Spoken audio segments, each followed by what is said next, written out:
Massimiliano Mazzanti, ambassador of Italy to Uganda, in a full exercise of my powers representing the present-day Republic of Italy to Uganda.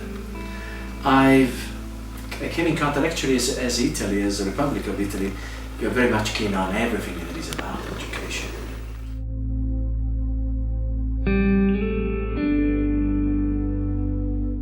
Mickey and the Beanstalk. As I was saying, it's an original actually, it's a first edition from 1948. I remember my mother used to bring me another one from following editions from the 60s actually, but I have fond memories of her, and she passed away 6 months ago, so I think that actually when Education Plus and you Stella proposed me to commit myself in this exercise, I could somehow bring everything together. Mickey and the Beanstalk. There were once 3 friends, Mickey, Goofy, and Donald by name. They were farmers, like many Ugandans by the way, and they all lived together on a pretty little farm in the most beautiful valley you can imagine. Rolling hills stretched around the valley, and the broad river flowed peacefully through it. Everywhere there were green trees, bright flowers, and singing birds. Doesn't it look like Africa? And the sound of happy laughter was always in the air. It is no wonder that this lovely spot was known far and wide as Happy Valley. The secret of the valley happiness was a magic singing harp, which lived in a castle in the middle of the valley. From the windows of the castle, songs rang out through the countryside, and they cast a magic spell which filled the air with laughter and every heart with happiness. "Oh boy," said Goofy to Mickey and Donald one day, "Happy Valley sure is the right name for this place. We're just plain happy, that's what we are." And the 3 friends laughed and laughed because they were just too happy to do anything else. But one day something terrible happened. The magic harp was stolen. With the loss of the singing harp, happiness went out of the valley too. The crops withered away. The trees died. The river dried up and disappeared, and people grew sadder and thinner and hungrier day by day. Mickey and Donald and Goofy were very sad indeed, and they were very, very hungry. They were down to their last crust of bread and one last bean. To be sure, they still owned a cow, but she was a faithful friend. They could never eat her.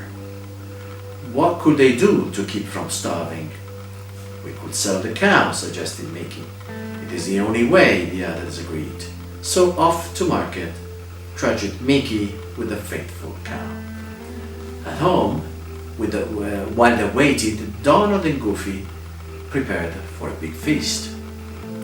They got out the biggest roasting pans and platters, the spices and seasonings and recipe books. "Imagine," cried Donald, "we're going to eat again after days and weeks of bread and beans. We'll have food, real food." Then back came Mickey from the market. And what do you suppose he brought in exchange for the cow? Not steaks, not chops, not even a soup bowl, but beans. "Beans?" cried Donald. "Beans," groaned Goofy. Mickey tried to explain. "These are magic beans," he said. "If you plant them by the light of the full moon, you get more beans," Donald broke in, and he hurled the beans to the floor, where they rolled through a knot hole and disappeared. There was a black moment for the 3 friends. They were off to bed, supperless and sad. But just as everything looked darkest, what do you think happened? While Mickey and Donald and Goofy were first asleep, in through the window came a ray of light. the light of a full moon, and a silvery moonbeam shone down through the knothole where the magic beads had fallen. So what happens? It was just as Mickey had said. Under the spell of the moonlight, those magic beans sprouted and grew. First, up through the knothole curled a slender sprout, but it did not stop there. It grew and grew into a beanstalk, and this was not an ordinary beanstalk, not at all. It was a magic beanstalk that kept on growing and growing until it lifted the little house up from the desolate valley into a magic cloudland. Morning came at last, and the three friends awoke. Another dreary day, said Mickey sadly, as he rubbed his eyes and looked out the window. My goodness, he cried, and he rubbed his eyes again. Where are we? The valley's gone, cried Goofy, looking over Mickey's shoulder. We're up in the sky, and there's a castle, cried Donald, pointing off into the distance where a huge castle gleamed in the morning sunlight. Maybe there's food there. Food? Goofy echoed angrily. Let's go and see, Mickey suggested. So off trudged the three friends. It was a long, strange walk through a giant land where grasses and flowers towered above their heads. Once they passed giant footprints too, said Mickey.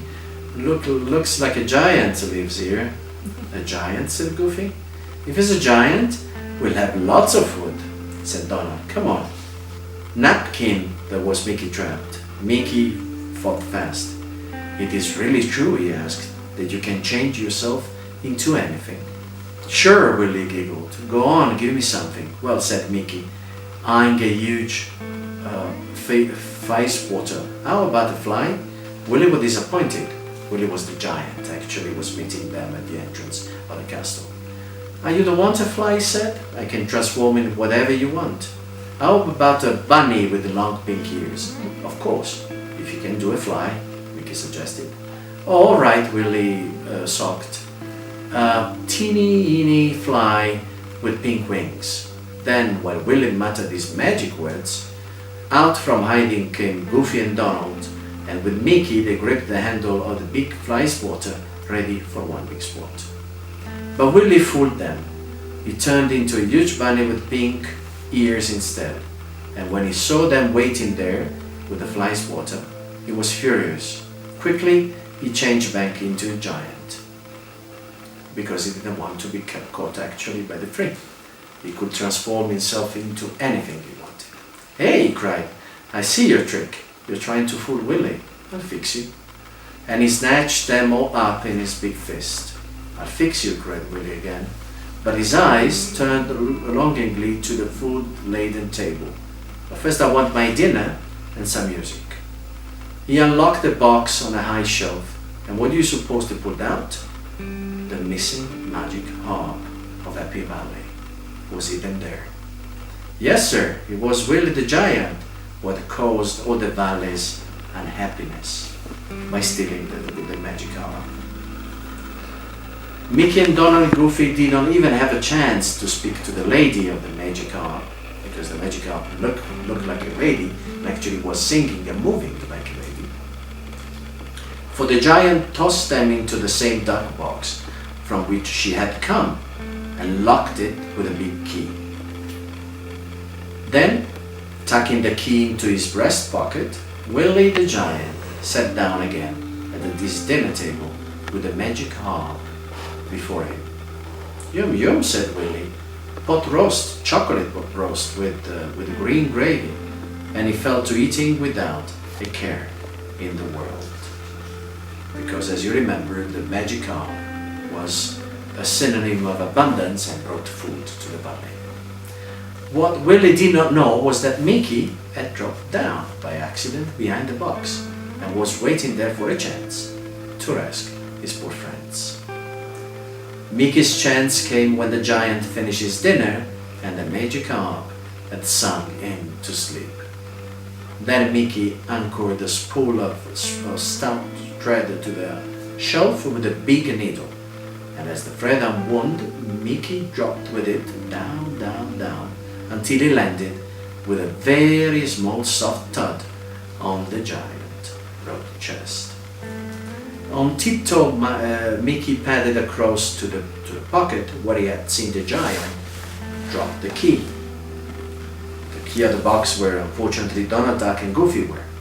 Yes, there it was, but as Mickey lifted the key, the giant snuff box flew open and Mickey breathed in a great gulp of those nose-tickling stuff.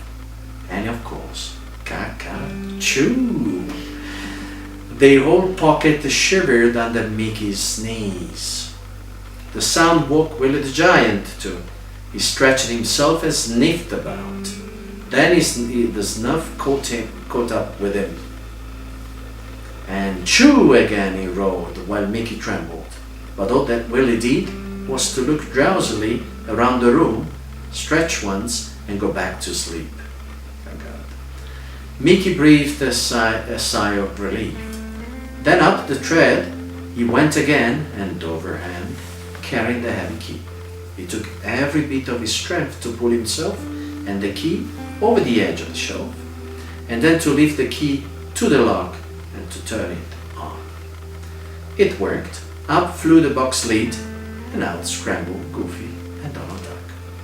There was not a moment to lose. Down thread this lid, then up to the table to rescue the poor harp, and down again to the floor they raced. Now they were really on the way.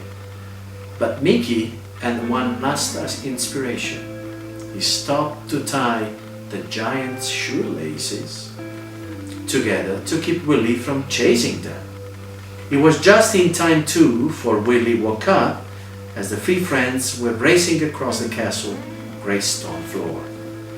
With a roar he lurched to his feet, swinging his club, but the shoelaces caught him up, and he tumbled across the table. With another roar he flung the club at Mickey's. "Phew!" cried Mickey as he dodged the flying weapon.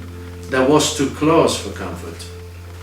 In another moment they had squeezed under the big outer door of the castle and were racing back toward the magic beanstalk. Before they reached it, they could hear Willie's footsteps thudding behind them. He was on the trail again. They almost sailed down the beanstalk, down, down, down, and at last the parched earth on their home valley was under their feet once more. Then ziz, they sawed all the thick stalk and as fast as they could sew. At last he cracked, he wavered, he swayed. Then, with a tremendous thud, he crashed down into the valley. And high above, where the stalk had pierced the clouds, they could see Willie, angry, puzzled face peering down. "Bye-bye, Willie," shouted Mickey. Then away they raced to return to the magic singing harp, to the castle on the hill. Soon the sweet notes of the harp's song rang out of the sad valley again, and the old enchantment was reborn. First warm showers fell, and the dry brook began to bubble again. "Then look, the sun is shining," cried Goofy, "and the trees and grass are sending out new shoots of green." "Like in your farm," cried Donald, "and new crops are sprouting," Mickey sang out. "Soon we'll have plenty to eat again." And the thought of food, lots of food, any time they felt hungry, smiles covered their faces. Then the smiles burst into chuckles, and soon the sound of laughter filled the air once more in Happy Valley. "Oh boy," said Goofy, as he stopped for breath, "I'm sure it's fun to be happy again. I'm glad we live in Happy Valley." And this is the final note of the giant.